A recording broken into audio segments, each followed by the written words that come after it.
Okay, the second tip for knee pain in Tai Chi, because remember you shouldn't have knee pain in Tai Chi, and you should watch my first video about this, video clip about this, before looking at this one. This one is the more advanced explanation of getting rid of knee pain in Tai Chi.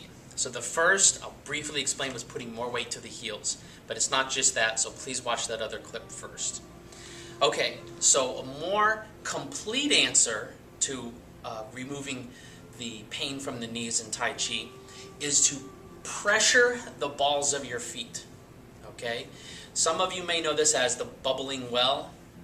So like on the bottom of the foot, just between the ball of the foot.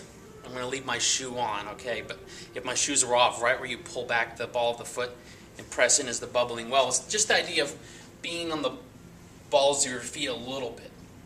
So let's take an opening move from Yang style.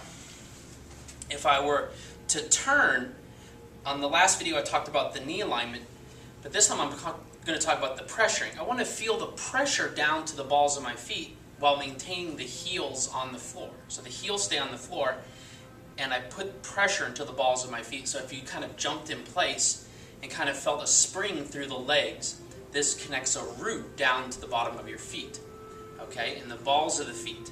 Now this is specifically to keep the pressure off the knees. So pressure the balls of the feet, and then when you do your movements, except for when you obviously are supposed to pick it up, like right here, even though I'm going to keep my heel down, it's almost like for a second I could pick it up, but it's not because but not in a way that I'm losing my balance, but just that I pressure into the ball of my foot.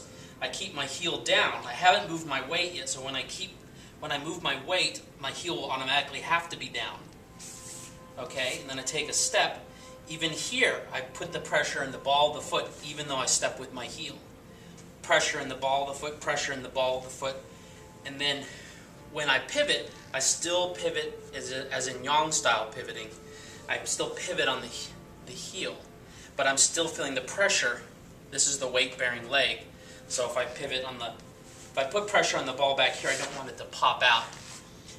My weight's moving here when the heel turns, and now I feel a constant connection all the way down and all the way back up. Or on the next move, the same thing. Feel the pressure through the leg and step. So in other words, don't let your knee collapse because you're not paying attention to or not actively putting pressure, is another way of saying energy, like feeling an energy pressure through that foot. If I'm going from this move to another move, I don't just forget about this leg when I step. You see all the collapsing of my leg. I want to feel the pressure through that, okay? This is obviously something that's more easily learned in person, but if you play around with it, even here I went to my next move, I pressure the ball of the foot and then come up.